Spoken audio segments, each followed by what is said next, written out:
Shalom, selamat malam Bapak Ibu, saudara-saudari yang dikasihi Tuhan. Apa kabarnya malam hari ini? Dahsyat, luar biasa, yes, yes, yes. Biarlah kita selalu dahsyat dan luar biasa dan selalu antusias, selalu semangat untuk kita selalu diperlengkapi. Sebelum kita diperlengkapi dengan pengajaran pada malam hari ini, mari sama-sama kita katakan pujian ini kepada Tuhan Yesus. Haleluya. Ku ada sebagaimana ku ada, berdiri menghadap tahtamu Bapa. Semua karena anugerah-Mu yang telah selamatkanku.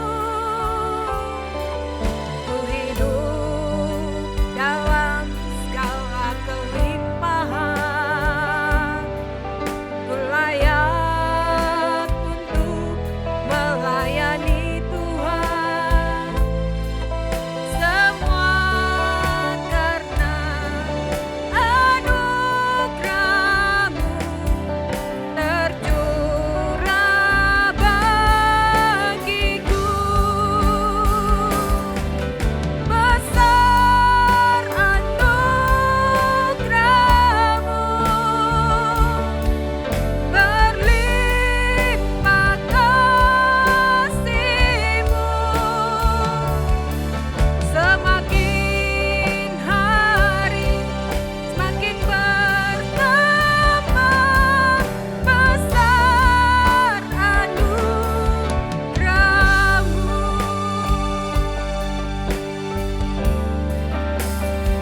Shalom, apa kabar? Dan kita jumpa lagi. Tetapi sekali ini kita akan bicara tentang sekilas info Gereja Sidang Iman Allah.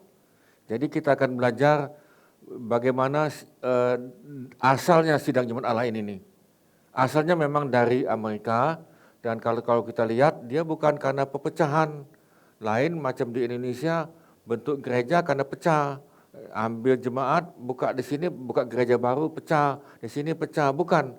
Kalau kita pecah-pecah, itu benihnya sudah ada bagus, benih perpecahan. Nah, kita akan lihat dari awal ini, kita lihat sejarah GCA yang ada yang pertama kali di dunia ini. Kita doa, Tuhan, kami mau belajar, mau mengetahui sejarah cikal bakal GCA. Dan biarlah kami dapat mengerti supaya gereja ini tumbuh oleh karena berdasarkan Alkitab. Terima kasih Tuhan. Dan kami mohon dalam nama Tuhan Yesus berikan kami pengertian. Dalam nama Tuhan Yesus, amin. Nah saudara sekalian kita masuk ya. Nah jadi ini adalah asalnya itu dari Topeka, negara bagian Kansas, sehingga terbentuknya The Assemblies of God. Nah kita akan lihat di sini. Nah saudara, ada dua peristiwa penting dalam abad ke awal 20. Yang pertama itu adalah peristiwa kebangunan rohani di Topeka, Kansas tahun 1901 dan Azusa Street itu 1906 di Los Angeles, California. Nah saudara sekalian, ini hanya gambar-gambar saya dengan cepat saja, tidak terlalu lama. Adanya Charles Fox Parham, ini adalah teolog yang sangat terkenal, tapi sudah lama. Demikian juga ini ada foto Stone Foley, yaitu di Kansas.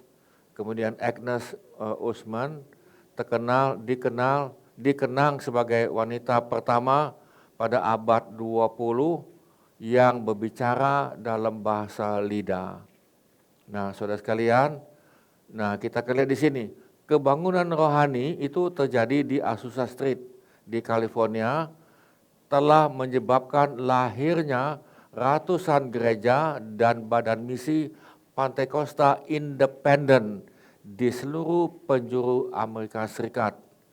Seiring dengan pertumbuhan gerakan ini, muncul berbagai macam masalah dan kebingungan di antara mereka. Saudara, waktu terjadi kebangunan rohani, banyak yang bertobat, banyak yang diberkati, tetapi mereka masih bingung. Ajaran-ajaran aneh bermunculan di mana-mana, dan banyak dari para pendeta tidak tahu bagaimana menyikapi penyimpangan-penyimpangan doktrinal, karena mereka tidak memiliki latar belakang pendidikan teologi yang memadai. Jadi pendeta pada waktu itu bingung, ini kan ya kan kebetulan mereka tidak mempunyai pendidikan teologi yang memadai lagi ini nih. Nah, jadi saudara, selain itu muncul masalah lain dari ladang misi, misionaris-misionaris yang pulang ke Amerika tidak kembali lagi ke ladang mereka yang ada di luar negeri. Nah, kondisi inilah yang mendorong beberapa tokoh Pantekosta sepertinya Andrew Ross Bell, Howard Ghost, Daniel Opperman, R.C. Ball, Collins, dan Mac Pinson untuk membentuk semacam fellowship. Jadi pada waktu itu mereka bentuk seperti persekutuan para gereja dibentuk tadi itu. Nah saudara, ini pun menimbulkan masalah lagi. Pada awal musim semi yang dingin tahun 1914, lebih dari 300 pendeta Pantekosta yang memberikan tanggapan positif kepada seruan, yaitu untuk mereka kumpul. Yuk kita kumpul di Grand Opera House di Hot Spring, Arkansas. Arkansas ini adalah negara bagian di Amerika. Jadi mereka kumpul lagi di situ tahun 1914. Nah, mereka mayoritas datang dari negara bagian barat, tengah Amerika, namun mempresentasikan 17 negara, termasuk Mesir dan Afrika Selatan. Jadi saudara, waktu itu mereka kumpul ya kan dari 17 negara lagi, dan pada hari Kamis tanggal 2 April sehingga Minggu tanggal 5 April 1914 mereka hanya ibadah dan berdoa. Lalu mereka berdoa selama tanggal 2 sampai tanggal 5. Nah, barulah pada hari Senin tanggal 6 April 1914 mereka mulai berbicara tentang pelayanan. Jadi mereka doa dulu ini saudara, mereka doa dulu, mereka bukan langsung ngomong soal pelayanan. Hasil akhir dari pertemuan tersebut adalah dibentuknya The Assemblies of God. Nah, jadi saudara terbentuklah gereja sidang jemaat Allah ini nih.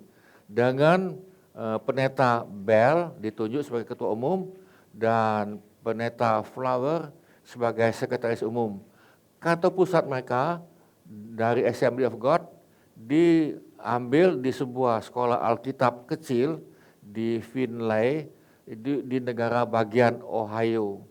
Nah, saudara, inilah gambarnya yang saya percaya mereka semua sudah tidak ada lagi pada hari ini nih. Nah, mula-mula The Assemblies of God lebih bersifat seperti fellowship. Jadi Assembly of God itu sepertinya itu persekutuan dan bukan sebuah denominasi seperti sekarang.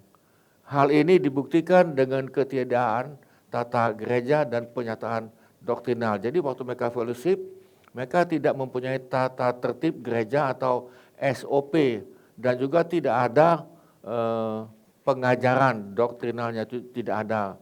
Nah, persepsi umum di antara para pendeta Pentakosta yang anti, kebetulan gini, pada waktu itu ada pendeta ahli Pentakosta, mereka anti. Mereka mau, untuk apa kita bentuk gereja dengan sebuah doktrin yang hal ini, yang jelas, dan kemudian tata tertib gereja. Jadi mereka tidak mau yang membentuk sebuah gereja atau sinode, mereka tidak mau, tetapi mereka hanya persekutuan secara bebas. Nah, saudara, ini gambar yang dahulu ya kan, ini Frank Evan dan lain-lain. Nah, kita masuk lagi di sini. Nah, dengan cepat ajaran ini berkembang menyapu negeri Amerika Serikat. Jika tidak ada perlawanan dari orang-orang seperti Roswell Flower dan John Wells, The Assembly of God pasti berwarna Unitarian. Jadi saudara begini, pada waktu itu ada ajaran mereka maunya itu Unitarian, the oneness. Nanti kita akan lihat kapan-kapan ya saudara, pengajaran Unitarian itu apa itu. Nah, kita hari ini sampai hari ini nih kita tidak menganut Unitarian. Nah, sampai hari ini nih saudara, sebagai tambahan, banyak gereja, bukan banyak lah, ada gereja aliran Pentakosta di Indonesia, bahasa Indonesia menganut Unitarian. Ada masih. Tetapi kita tidak ke situ, kita menganut kepada Trinitas. Nah, kita masuk ya. Pada tahun 1916 di kota St. Louis diadakan pertemuan besar yang berujung dengan dikeluarkannya The Statement of Fundamental Truth. Jadi saudara, pada tahun 1916, jadi gereja sidang jemaat Allah mempunyai 16 doktrin Alkitab. Nah, itu yang dikatakan dalam bahasa Inggris fundamental truth yang jelas dan menolak oneness, artinya menolak Unitarian. Dan dengan demikian sejak tahun 1916 gereja sidang jemaat Allah di Amerika meneguhkan doktrin Trinitarian. Jadi mereka teguhkan pada tahun 1916 bahwa sidang jemaat Allah mempunyai doktrin pengajaran Trinitas sampai hari ini. Nah saudara, tetapi saudara ada harganya yang mesti dibayar tadi. Ya kan, ketika diumumkan, dikeluarkan The Statement of Fundamental Truth ini, saudara, itu ada 156 pendeta dari sidang jemaat Allah keluar, ya kan. Lalu mereka membentuk The Pentecostal Assemblies of the World.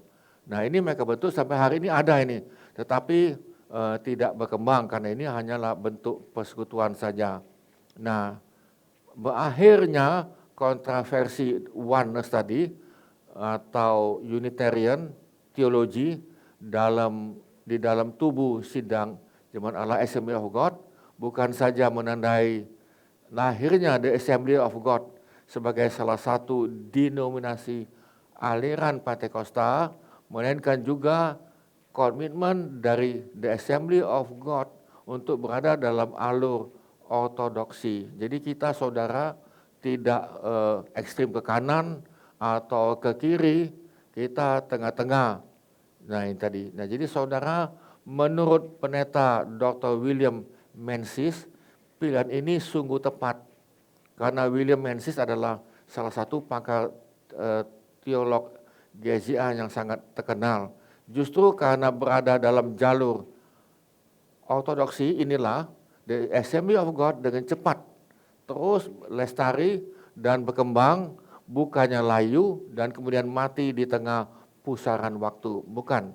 Jadi saudara, dengan adanya kita jalur tidak ekstrim ke kanan atau ke kiri dan kita pada ajaran aliran ajaran Alkitab, kita terus semakin berkembang. Hal ini dapat dibuktikan dengan catatan statistik, yaitu di Seabed sesudah peristiwa di Hot Spring, Arkansas tahun 2014, The Assemblies of God menjadi pilihan denominasi yang anggotanya pada waktu itu 60 juta lebih yang tersebar lebih dari 100 negara.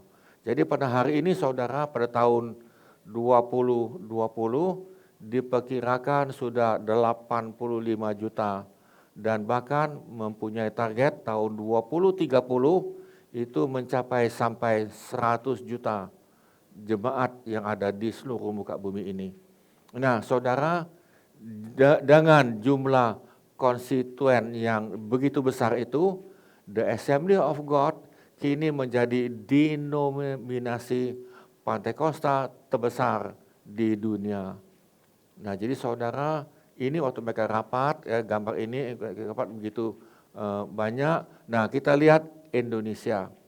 Nah kita lihat sekilas sejarah GSCA yang kita lihat, kita bagi dulu 1936 sampai 2016. Nah kita lihat ke belakang. Cikal bakal GSCA Indonesia ini nih. Cikal bakal GSCA Indonesia dapat ditelusuri dengan pelayanan 3 orang, 3 keluarga ini nih. 3 keluarga ini bukan biaya oleh gereja, tetapi swakarsa dan swadana dari Amerika.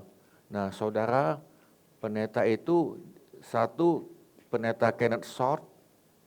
Kenneth Short adalah lulusan sekolah Alkitab Southern California Bible School yang hari ini sudah menjadi Vanguard University. Ini sebuah universitas yang sangat terkenal di Amerika dan sangat ketat ini tadi. Nah setelah lulus, dia belayar ke Indonesia tahun 1936 dan kemudian melayani di daerah Pulang Pisau, Kalimantan Tengah. Pada tahun 1938, pendeta Glady Oaks dengan pacarnya dia ke Indonesia, lalu mereka menikah di Surabaya Oktober 1938. Setelah menikah, mereka kembali lagi ke pedalaman Kalimantan. Nah saudara, ini foto daripada Vanguard yang ada di California, universitas yang cukup terkenal. Nah saudara, sebelumnya gambar ini, nah itu gambar ini yang sebelumnya, tetapi sudah berkembang terus. Tuhan berkati. Kemudian datang lagi namanya Kenneth and Glady Short. Ini gambar tadi di sini saudara bisa lihat. Mereka semua sudah tidak ada lagi. Tetapi mereka adalah pahlawan-pahlawan GZA yang merintis untuk di Indonesia ini nih. Mereka adalah misionaris dari Amerika. Nah saudara bisa lihat gambar ini. Inilah gambar yang mereka mengadakan pelayanan di Kalimantan Tengah sampai ada ibu pendeta menggendong anak orang utan. Nah saudara bisa lihat rumah mereka kayu-kayu semua dan terima kasih pada hari ini banyak yang sudah terima Tuhan di sana. Nah saudara sekalian, yang kedua adalah keluarga Reb Devin. Nah Reb Devin adalah seorang pengusaha furniture di kota Seattle.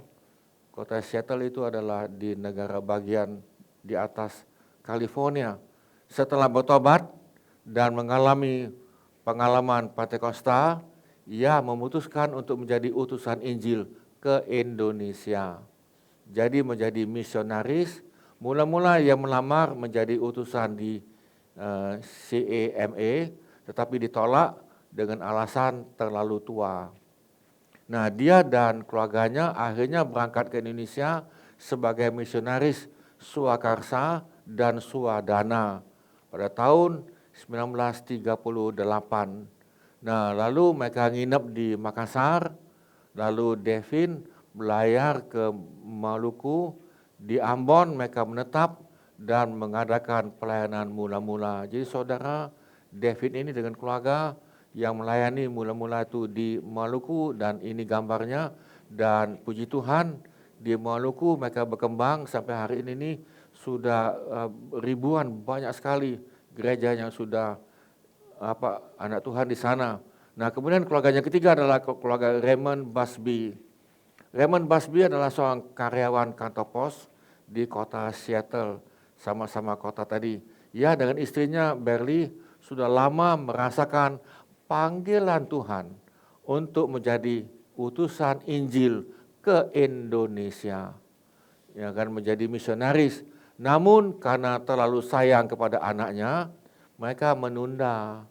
Nah, mereka tidak tega melihat anaknya mereka nantinya menderita penyakit tropis ketika dibawa ke Indonesia, karena pada waktu itu terkenal dengan penyakit malaria. Ya kan, mereka takut nanti anaknya menderita. Pada usia 9 tahun, tiba-tiba Buddy Ray, anaknya masa itu meninggal dunia. Pengalaman pahit inilah yang akhirnya membawa keluarga Busby, haleluya, haleluya, kepada panggilan Allah untuk ke Indonesia. Pada tahun 1939, Busby dan istrinya Berly itu tiba di kota Medan.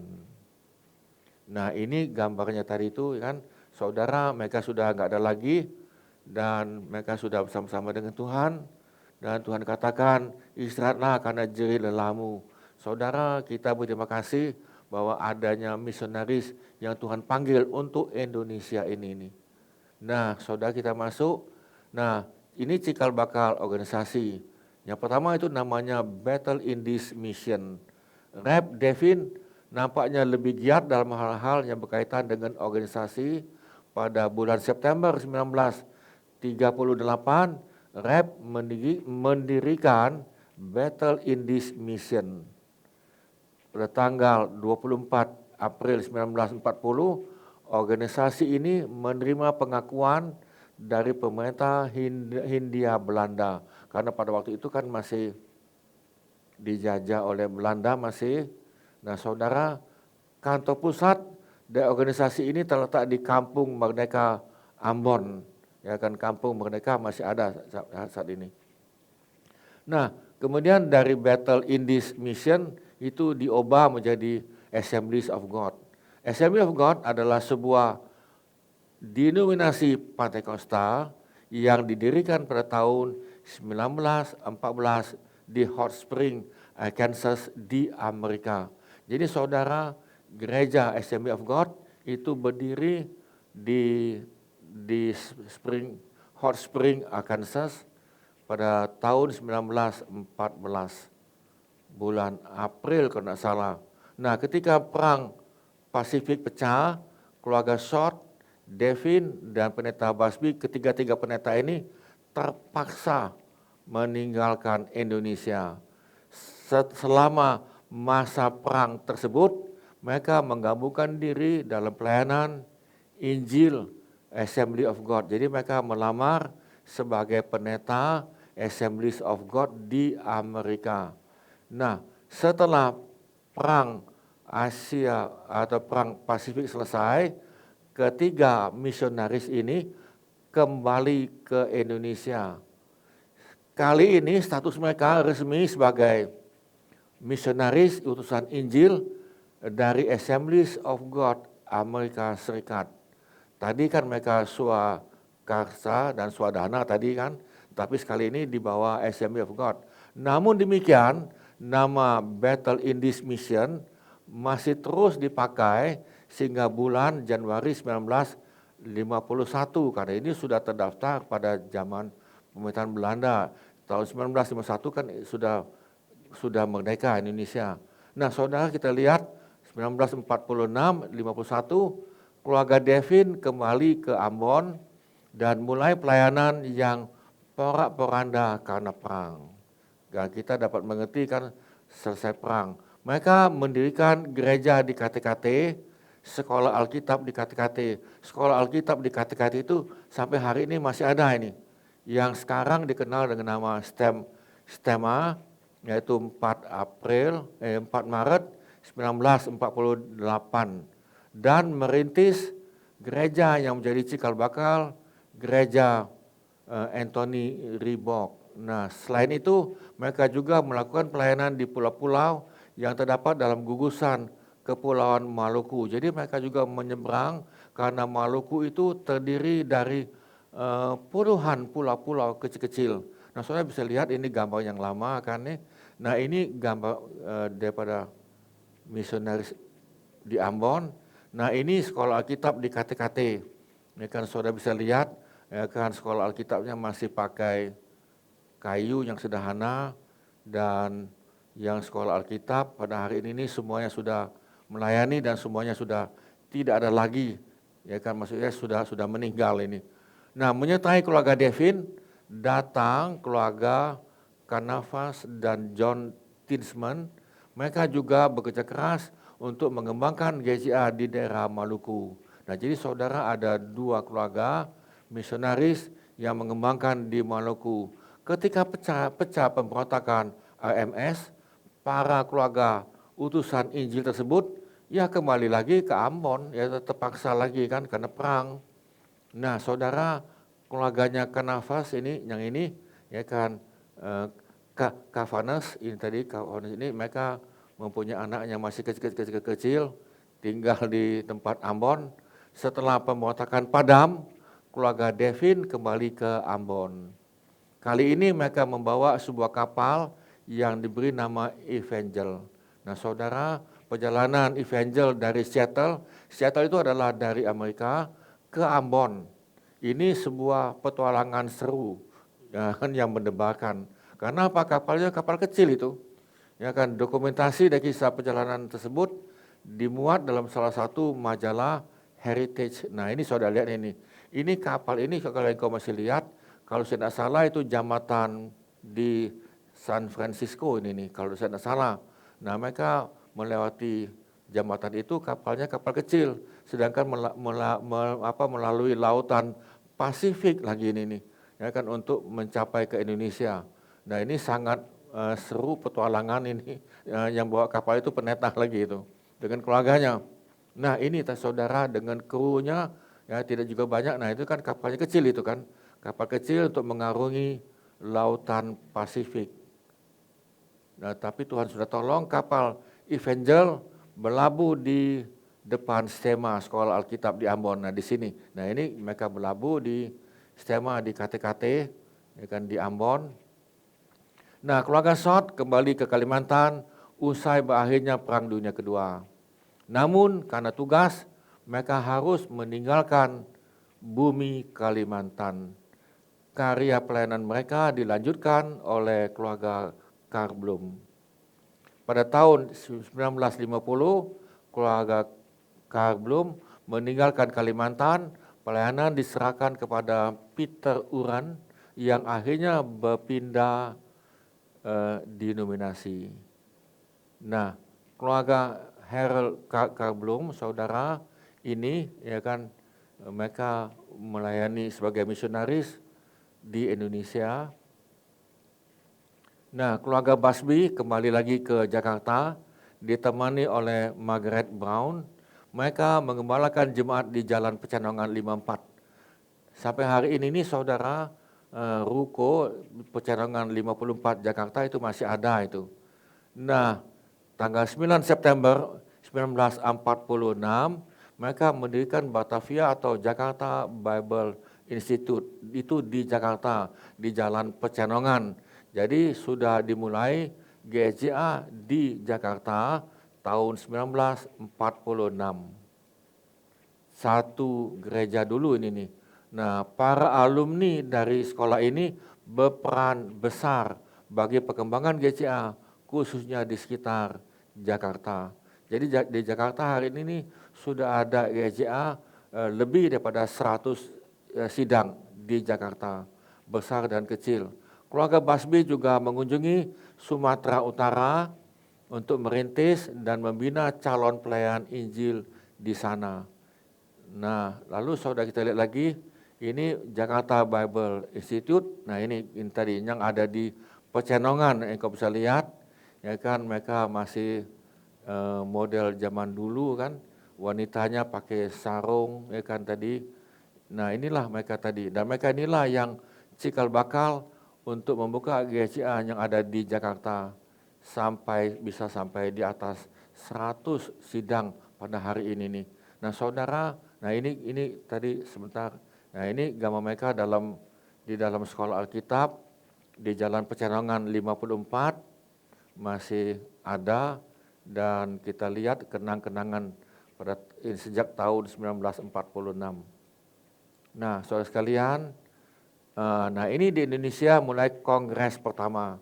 Kongres pertama mulai tahun 1951. Yaitu 1 sampai tanggal 5 Januari 1951. Jadi masih baru ini saudara. Keputusan penting yang diambil, penggantian nama Battle in this Mission menjadi Sidang-sidang Jumat Allah di Indonesia. Nah, Pendeta Rep David dipilih sebagai ketua umum pertama. Jadi itulah ketua umum yang pertama untuk di Indonesia ini. Nah, menerima usulan bergabungnya beberapa gereja Pingster sending ke dalam GJA, mereka menerima adanya aliran-aliran Pentakosta yang lain. Nah, saudara, ini adalah Pingster itu artinya itu Pentakosta, sending itu utusan, adalah salah satu denominasi Pentakosta tertua di Indonesia. Pendirinya seorang pendeta namanya Margaret Als. Itu pun misionaris. Nah, saudara, Margaret Als ini, nah ini gambar tadi, ini dia adalah seorang misionaris, ya kan, yang Tuhan kirimkan ke Indonesia juga ini. Jadi sudah banyak misionaris. Nah, peserta kongres pertama ini memang tidak banyak saudara, karena itu gabungan ada pendeta dari Indonesia dan pendeta dari luar negeri, yaitu para misionaris. Jadi itulah kongres yang pertama untuk GCA Indonesia. Nah, ini mulai tahun pertumbuhan, tahun 1951 sampai 1959. Nah, saudara, tahun-tahun pertumbuhan mencakup garis waktu di antara perubahan nama Battle in this Mission ke sidang Jumat Allah Indonesia 1951, dan kemudian terpilihnya Pendeta Sumardi Stefanus sebagai ketua umum GCA yang berikut ini maksud itu pendeta nasional ini nih 1959, yang menandai terjadinya transisi kepemimpinan yang mulus dari tangan misionaris American Assemblies of God ke tangan para pemimpin nasional. Jadi saudara, mulai saat itu terjadilah peralihan. Tetapi saudara, walaupun terjadi peralihan sampai hari ini nih, para misionaris dari bermacam negara ada di Indonesia, masih ada, dan mereka tidak mengambil dalam kepemimpinan, ya kan. Nah, jadi saudara, semua sudah diambil oleh para pendeta nasional Indonesia. Nah, hal-hal penting yang terjadi pada periode ini adalah kematian tiba-tiba dari pendeta Rep Devin dan dijualnya kapal Evangel. Pembukaan pelayanan The Assembly of God di Minahasa, di Manado ini, ya kan, ini di Sulawesi tahun 1951 yang dimotori oleh pendeta Leonard Lampard dan Harold K. Bloom. Saudara, di Sulawesi gereja kita berkembang cukup luar biasa. Nah saudara, tahun 1952 maka itu berdirilah Sekolah Alkitab Minahasa yang saat ini namanya STT Parakletos, itu pun masih ada. Saudara, sebagai tambahan, sampai hari ini GSIA Indonesia mempunyai 13 STT Alkitab dengan program S1. Jadi saudara, kita adalah gereja atau sinode yang mempunyai banyak sekolah Alkitab di Indonesia ini nih. Dari Medan, di Batam dan lain-lain sampai ke Ambon sana.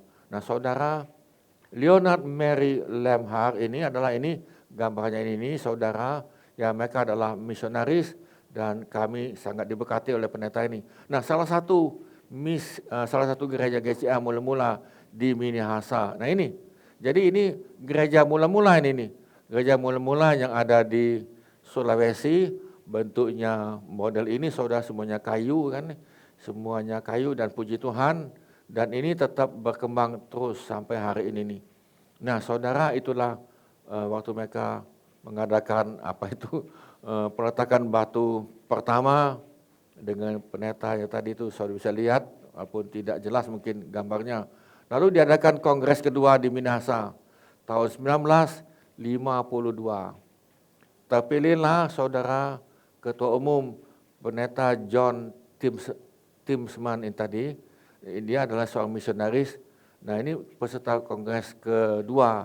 Yang tadi kan saudara kongres kedua, ada gabungan, ada misionaris dan ada pendeta nasional Indonesia. Nah saudara, keluarga John Timsman ini dengan anaknya masih kecil, dan pada bulan Desember 1951 pendeta Jethro Bunyamin dipilih untuk mengembalakan GCA Jalan Pecenongan 54 menggantikan Raymond Busby. Saudara, pendeta Jethro Bunyamin sudah meninggal dalam beberapa tahun yang tadi pada usia 97 tahun, atau namanya tuh T Buntai. Jadi keluarga T. Nah saudara, jadi ini keluarga daripada Pak Benyamin, Jethro Benyamin yang masih muda, ya kan, di depan gereja di Jalan Pecenongan 54. Suatu kenang-kenangan yang luar biasa. 1951, ya kan, luar biasa. Nah kemudian dibukanya 2 sekolah Alkitab baru lagi. Saudara, ini yang jadi yang kita heran, GSIA ini selalu dalam pengajaran. Dibuka sekolah Alkitab Medan tahun 1952, masih ada sampai hari ini nih. Dan kemudian Malang Bible Institute itu menjadi Sati, ya kan, tahun 1955. 2 sekolah Alkitab ini atau STT ini masih ada dan sudah diakui oleh pemerintah. Pembukaan tempat pelayanan baru di gugusan Pulau Maluku, yaitu Pulau Buru, Saparua, Sulawesi Selatan dan Utara, serta Medan. Jadi saudara, mereka mengembangkan itu sampai ke Medan. Nah saudara, ini ya kan, ini saudara bisa lihat dalam pelayanan mereka, yaitu kan semuanya ya hamba-hamba Tuhan, para pendeta yang Tuhan panggil. Nah, kongres ketiga di Malang tahun 1956, dalam kongres ini terpilihlah pendeta Harold K. Bloom menjadi ketua umum. Kemudian ada terbentuknya BPD Jabar, Jateng, Jatim, Sumatera, Sulawesi Selatan, Sulawesi Utara, dan Maluku mulai dibentuk. Jadi saudara, sudah mulai BPD. Tapi kalau dibandingkan sampai hari ini nih, BPD sudah sampai mencapai 34 BPD. Nah, pecahnya perang Permesta di Sulut 1957 sampai 1961 memperlambat pertumbuhan GCA di Sulut. Ya jelas karena ada perang kan. Jadi perang yang juga menghambat. Nah saudara, kita lihat itulah gereja Sidang Jumat Allah yang ada di Maluku ini nih. Nah, kita masuk lagi di sini. Nah, jadi saudara kita masuk. Nah, ini kita lompat ya. Lalu Kongres keempat 1951 di Jakarta, maka terpilihlah pendeta Sumardi Stefanus. Nah, inilah adalah pendeta nasional yang pertama yang dibentuk, yang terpilih. Yang selama ini kan oleh misionaris. Jadi kan sudah peralihan itu baru inilah tahun 1959. Nah, ini Bapak ini dan Bapak Sumardi Stefanus sudah Tuhan panggil, ya kan, sudah panggil. Nah, saudara, inilah gambar-gambarnya yang lama-lama kan ya. Ada pendeta nasional, ada juga beberapa pendeta misionaris. Nah, tahun 59, 1993 itu adalah tahun-tahun pendewasaan. Nah, kita masuk di sini, tahun-tahun pendewasaan mencakup tahun-tahun yang membentang di antara pelantikan pendeta Sumardi Stefanus sebagai Ketua Umum BPP. BPP maksudnya Badan Pengurus Pusat, GSIA yang pertama yang berasal dari kalangan bukan misionaris. Dan kemudian pelantikan pendeta Suwandoko Roslim sebagai Ketua Umum. Yang ketiga, tahun 1993 yang berasal juga bukan misionaris. Jadi saudara, sejak itu sampai hari ini nih, jadi ketua umumnya itu tidak dari misionaris. Semuanya dari pendeta nasional Indonesia. Nah, jika pendeta Sumardi Stefanus mewakili generasi pertama dari para pelayan Injil GSIA yang umumnya dibesarkan tanpa memperoleh kesempatan menikmati pendidikan tinggi secara formal, maka di pihak lain pendeta Suwandoko Roslim mewakili generasi kedua dari para pelayan Injil GSSJA yang umumnya pernah mengecap pendidikan tinggi secara formal. Jadi saudara, dulu kebanyakan itu mereka tidak mengalami pendidikan formal. Maksudnya tidak mengalami pendidikan di sekolah Alkitab. Nah saudara, ini halnya penting yang terjadi dalam masa periode ini. Pertumbuhan secara kuantitatif jumlah dan ekspansi secara geografis. Kemajuan dalam hal berorganisasi, dibentuknya itu departemen. Jadi saudara mulai berkembang, dibentuk Departemen Kaum Muda Nasional ini nih, yang dari pusat untuk Indonesia, kemudian Departemen Kaum Wanita oleh Joyce Devin, Departemen Sekolah Minggu, sampai pada Kongres ke-6 di Batu Malang 1963, Departemen Pengabaran Injil oleh pendeta Karblum 1968. Tetapi hari ini kita sudah berkembang, saya juga lupa berapa departemen nasional, kalau salah itu sudah mencapai sampai belasan departemen nasional pusat. Nah, dibentuknya pada tahun 1961, yaitu yang bernama Gandum Mas. Jadi saudara, penerbit Gandum Mas itu adalah salah satu aset sinode Sidang Jemaat Allah Indonesia. Itu dibentuk pada tahun 1991. Ya, dibentuk kemudian Departemen Radio 1968 oleh pendeta Leonard Lemhar lagi. Nah, saudara, nah ini gambar yang lama-lama, ya kan? Mereka juga sudah dipanggil Tuhan. Nah, penerbit Gandum Mas itu dimulai oleh pendeta Anthony Sorbo.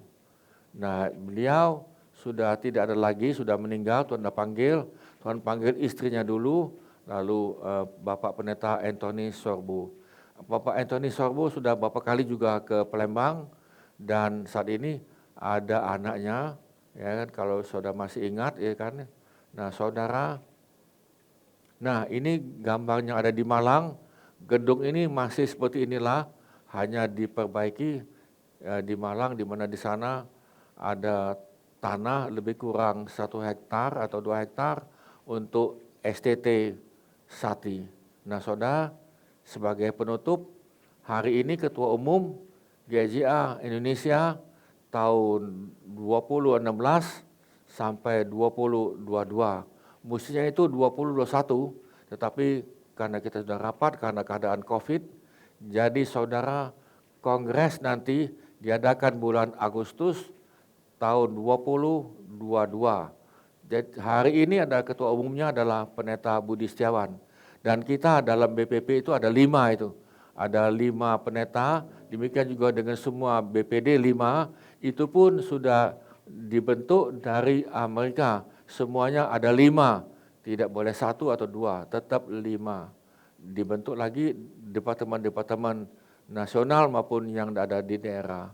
Nah saudara sekalian, itulah yang saya bisa sampaikan sekilas info GJA yang ada di Amerika yang sebagai cikal bakal tahun 1916 kalau sudah masih ingat, ya kan, di Hot Spring, Arkansas di Amerika. Nah itulah terbentuk pertama kali untuk GJA yang ada di Amerika, lalu berkembang di lebih daripada 100 negara, masing-masing dalam bahasa mereka masing-masing. Jadi kalau mereka ada di Vietnam, dalam bahasa Vietnam. Kalau mereka ada di Indonesia, bentuknya adalah dalam bahasa Indonesia. Kita berdoa, Tuhan, kami berdoa untuk gerejamu sidang iman Allah ini, biarlah ini Tuhan pakai terus, mengembangkan sehingga menjadi berkat, menjadi motor untuk pembangunan dan kebangunan rohani yang ada di Indonesia maupun yang ada di seluruh muka bumi. Memberkati akan sidang ini Tuhan, akan gereja ini. Terima kasih Tuhan, terima kasih. Terima kasih Bapak Ibu, saudara-saudari yang sudah mendengarkan pengajaran pada malam hari ini. Bukan sekedar kita dengar, tapi boleh kita lakukan dan kita bagikan kepada banyak orang. Mari Bapak Ibu, kita mau katakan pujian ini kepada Tuhan Yesus. Terima kasih Tuhan, terima kasih. Mulialah namamu Tuhan, dan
Saudara sekalian, terimalah sukacita, damai sejahtera dan berkat daripada Bapa, kasih karunia demi kasih karunia daripada Tuhan Yesus, dan dengan persekutuan Roh Kudus menjadi bagian kami, supaya kami hidup menjadi berkat bagi yang lain, dan kami keserupaan dengan Kristus, yang diperbarui dan terus menerus oleh Roh Kudus.